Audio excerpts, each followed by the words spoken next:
Hello and welcome back to a new episode of CTB Tyre Talks. Today we are on episode 4 and it is a returning interviewee in the form of Olly Harrison.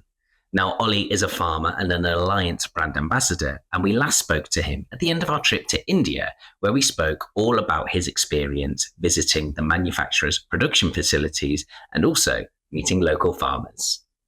Today, though, we speak all about the Alliance farming community, a big landmark for the Agri Star too, and his experiences with the tyres. And we also talk about a tractor pulling event in Eccleston. So, without any further ado, let's get into it.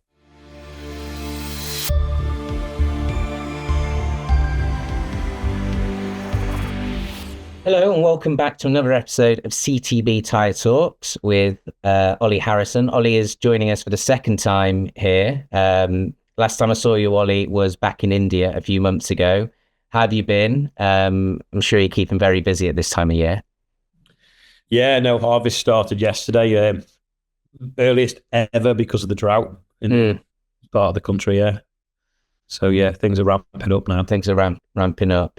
Well, I'll try not to keep you for too long, so we'll get straight into the interview. One of the first things I wanted to talk about with you was the Agri Star 2. Alliance recently sold its millionth unit of the Agri Star 2, which was obviously a big landmark for the company. You know, from your point of view, what do you think has made that product such a success and driven it to such a landmark? Yeah, you say a million tyres, you just can't visualise it, can you? It's just like, it blows my mind that. I think it's successful because it's a very, very good tyre. I mean, there's this, we've got one of our fence on Agri Star 2s and the other ones on the VFs. And, for what's the word? A non-VF tyre, they perform nearly as well. They look good as well. Like, you can get some tyres and they when you look at them, they just don't look right. Whereas they just suit the tractor and then they perform very well. And then we obviously got to learn at the factory all the details around how the tread pattern, they call it dynamic. So as it wears, it actually then starts to give you more grip, not less. Stuff, or it doesn't decline its grip level. It's all clever stuff like that. And yeah, no, if you were buying tyres, I can see why they are the choice for a lot of people. Absolutely. Yeah, it's funny, like when you hear a million, it's just literally a number. You can't actually imagine like how many like units a million is when you say about even like with populations and stuff. A million is just such an astronomical number. I mean, if you're putting 4 tyres on every tractor, that's 250,000 tractors. Yeah. I mean, even that's hard to imagine. I know tractors looks like in a yard when we do the charity run, and like 250,000 just blows my mind, really. Yeah, it does. It's very difficult to imagine.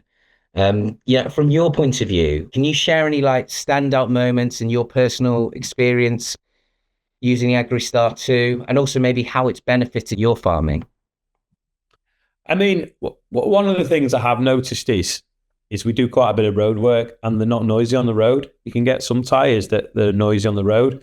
That's the first thing. And then, and everything else is just, they work. That's what we want them to do. And when you see the tractor parked in the shed or even in the field, it just looks right on them as well. And again, some other tyres, put them on and they just don't look to be finished properly. Whereas they look right and they're wearing very well. I mean, they've not quite been on 12 months now, and you can't really see any sort of wear whatsoever. And for something that still flexes very well, that's pretty decent. No, it's good to see you've had such a positive experience with the Agri Star 2. And I suppose, that must feed in, that positive experience must really feed into like your support for Alliance and being such a vocal advocate for the brand and for their farming and for the wider Alliance farming community. I think as well, because we saw them made and we saw how passionate everyone was at the factory. Then you know that they're not just making a commodity. You know what I mean? You're really proud of what they were doing. No, absolutely. That that kind of pride definitely shone through when we were in India. For you and thinking back to when you first started working with Alliance, what drew you to support it and to support the brand? I mean, I'm only 44, but from a very early age, I can remember like one of the main distributors, Kirby Tyres, is only up the road from us. Yeah. So we used to have Alliance tyres on other machines going back a long time, and they never did us any harm. Like it's a bit strange. If you have a bad experience with a tyre, it can put you off the mall, and we've never had that. And then when Alliance approached me and I realised just how much stuff we had on Alliance tyres and the fact that we never had a problem, and I knew a bit of the history of the company, I was like, well, yeah, no, we'll do some things together. Yeah, it's suppose with that kind of thing as well, it's if you've got like a positive initial experience to fall back on, it makes that decision a whole lot easier as well. And so 2 years ago, we drove a combine from John O'Groats to Land's End for charity. And the rear tyres on the combine were Alliance tyres.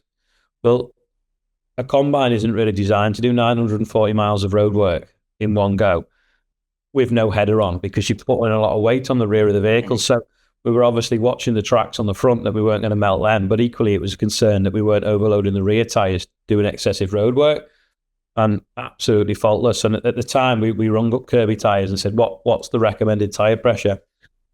And they were straight back with what to put on, what tyre pressure to put on. And they were faultless. And that's probably the biggest endurance test I've ever done with an Alliance tyre in some way, is doing something you shouldn't for a very long period of time.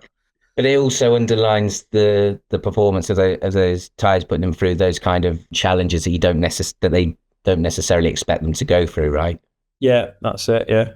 Think, you touched there on the support you got from Kirby Tyres and the support you've had from Alliance in making sure your tyres are sort of fitted and applied in the right way to guarantee performance. In your experience, how do Alliance and the Alliance community help farmers navigate modern challenges, both on the land and in business? I think, is it Garrick and Frederick? They came out to see me before we did the open day last year, and they were just like kids in a toy shop. They were like, "Oh, this has got these tires on it, and then if we could set that to that, and then this tire will do that."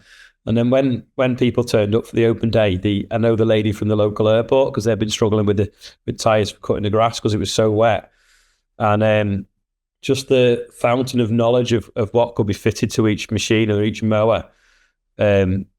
They've been there a long time and they know the stuff, and that's what you want. You don't want a slippery salesman. You want someone that understands tires and people's needs, because they've worked in ag or whatever a long time. And yeah, how important is that, like after service, and in that sense of you're not just buying the product, but you're buying into this constant support and feedback you can tap into. Well, exactly that's what I'm saying, because of what the experience they've got. If just the combine again, for an example, we bought the machine. We hadn't specifically bought the Alliance tyres. We bought the Class combine. It came with Alliance tyres, and we just contacted them, and there you go. This is how to set them up, and any problems, give us a ring back. And the same with the trailer tyres that we've got on at the moment. If you're going to be using this load in them, set them for that. If you're going to be using that, set them for that. They give us some tips on how to seat them on the bead and all that kind of stuff. You need that technical support, because equally as well, that if there ever is a problem, they can feed it back down the line. And I know a few years ago there was something on trailer tyres, and they were like, right, well, what we need to do is we need to make them this way round, and that's what they did.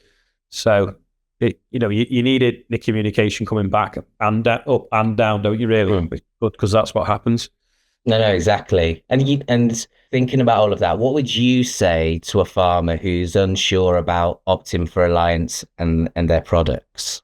They've done it a long time. I think that's the thing as well. They've got the experience, and they know what works and what doesn't work. No, that's key. That level of experience and knowledge, and just helps you sort of feel safe in case there's any issue that you're facing that might be out of the ordinary. Okay, so now we'll obviously touch a bit there on the Alliance farming community and the support you can get from Alliance. I want to talk a little bit about tractor pulling. So Alliance sponsors the European tractor pulling events across quite a few European countries. There's my understanding there's an event coming up in Eccleston shortly. Right, Eccleston, yeah. Maybe you could talk to me a bit about this tractor pulling event, what your expectations are, and if you had any previous experience of a tractor pulling event. Yeah, so a friend of mine has a tractor puller, and I attended the show, and he was there, and he was like, "Oh, come with me," and he took us around the pits, and then I thought, "Oh, this is actually pretty cool." I love the engineering and the way they push some of them engines to the limits. And I kind of got the bug a bit, but I can't afford to have a tractor puller that sits in the shed and doesn't do anything. So I actually went and bought a big class Xerion to pull with. So started doing a little bit of pulling with that, and then actually sold it for a lot more than I paid for it. Then I bought a quad track, which is obviously on tracks, and that's nearly unstoppable on tracks, really. But no, if you get a chance to go and see a tractor pulling event, the power that some of them are generating. I mean, the ones that have got airplane engines on them or helicopter engines, they're just something else. The noise is just phenomenal as well.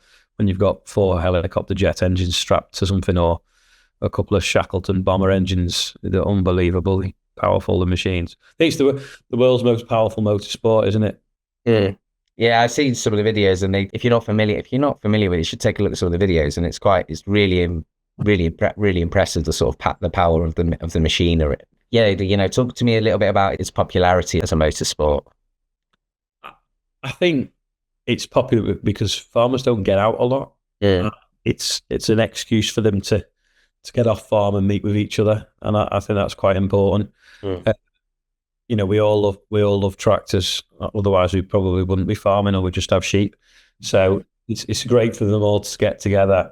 And from a spectator point of view, it's quite relaxed because obviously, like when a tractor pulls, it's 10 or 15 seconds down the track, and then they flatten the track again, which was use other tractors, and then get it prepped and go again.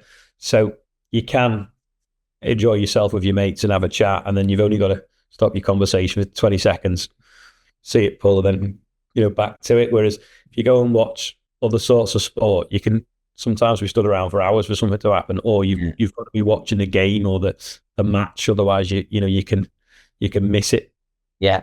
Whereas it's quite a relaxed thing to watch, if that makes sense. And then the ground shakes and the noise, it's just, and the smell of unbelievable. Yeah, you talked about obviously a lot of farmers are attending. Do you get like a lot of members of the general public attending these tractor pulling events as well? Oh yeah. No, especially the one at Great Eccleston. No, it's the biggest one in the country, so you get coming from all over, and like I say, it's the world's most powerful motorsport. So a lot of people do know about it. So you have to take it in though if you've got kids, because it is pretty loud. Yeah. So do you think? When you get like the general public going and farmers going, do these type of events sort of help, bridge sometimes like a knowledge gap or an experience gap between the public and farmers about, what farming's like, for example? I think they will to a certain extent, but some of the tractors don't actually resemble real tractors. Yeah. There might be some people going home that think that we all drive 3,000 horsepower tractors when we don't. Yeah. I suppose it's used on the microphone doing the comparing, I suppose, on the day. Yeah. The guy at Great X, brilliant. His dad used to do it, and Tom Beattie that does it now he's really good at getting the crowd going and explaining what they are. And that's what we've done. We've took some tractors that some standard farm tractors and done a bit of a display of what a 4,000 horsepower tractor can pull a sledge that was 80-ton dead weight down the track at about 9 seconds, whereas we'll go with a farm tractor, it might take 50 seconds.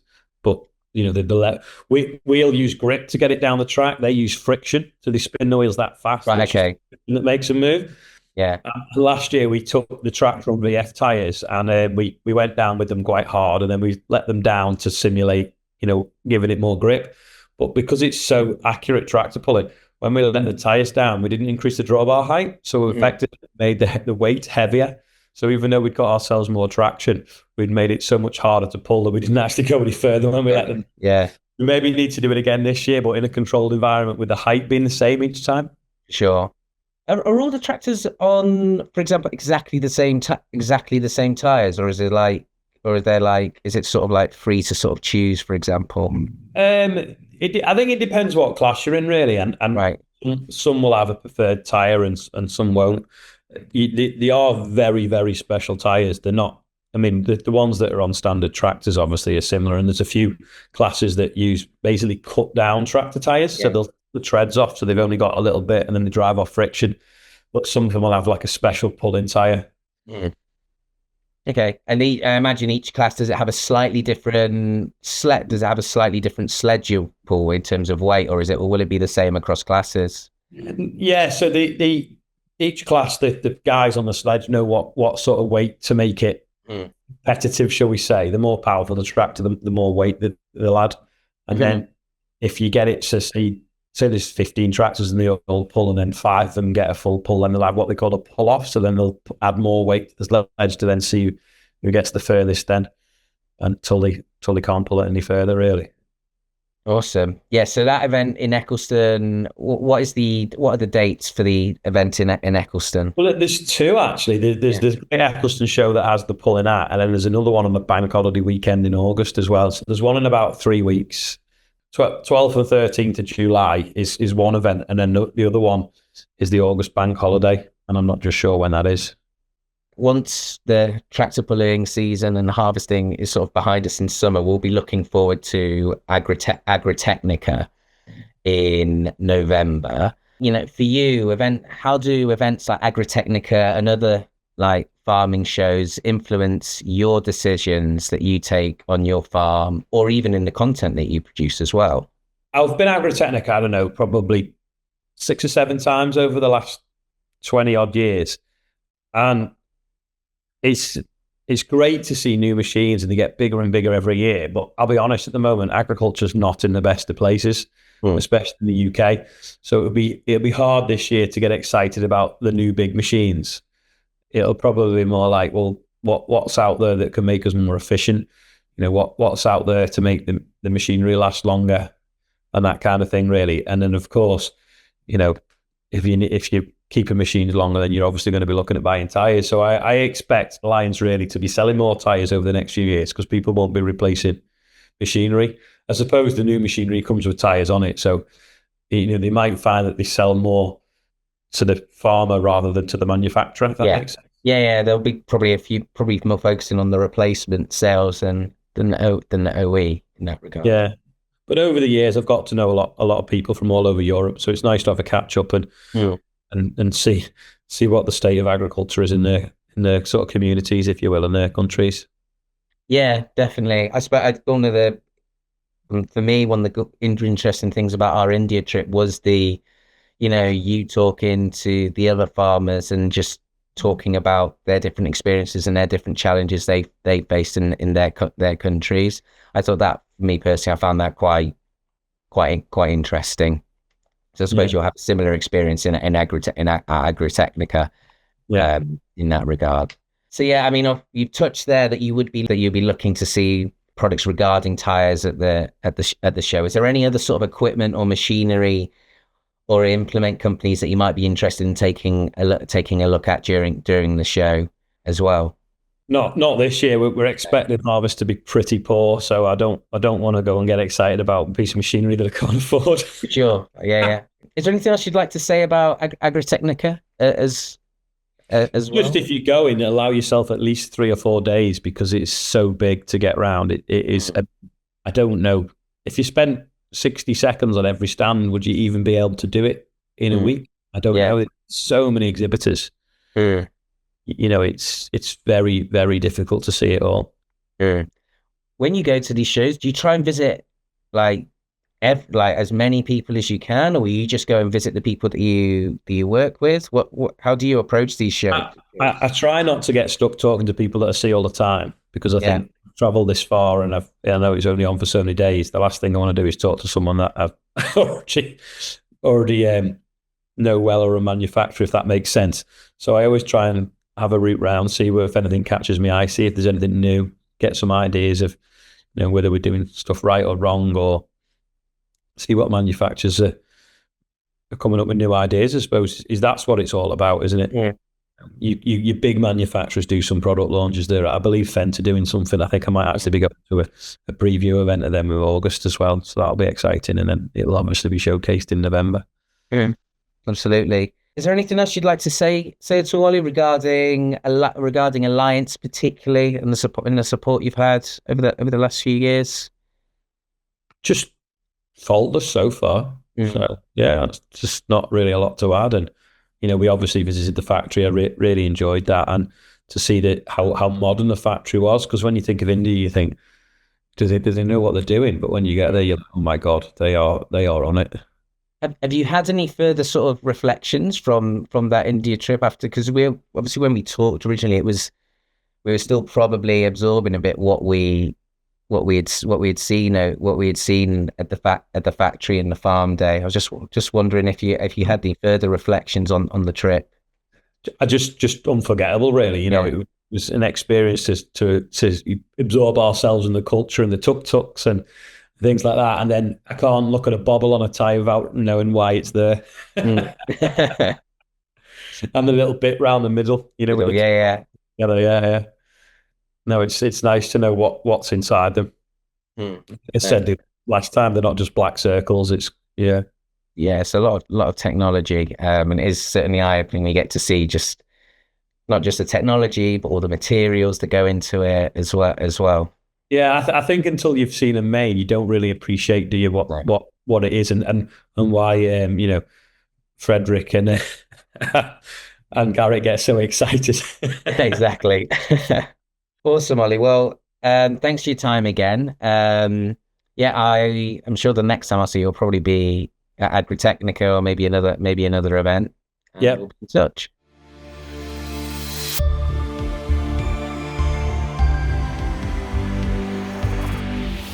Now that's it for episode 4 of CTB Tyre Talks. A big thank you to Ollie for participating, and thank you to Alliance for arranging the interview. We'll be back very soon with episode 5 of CTB Tyre Talks.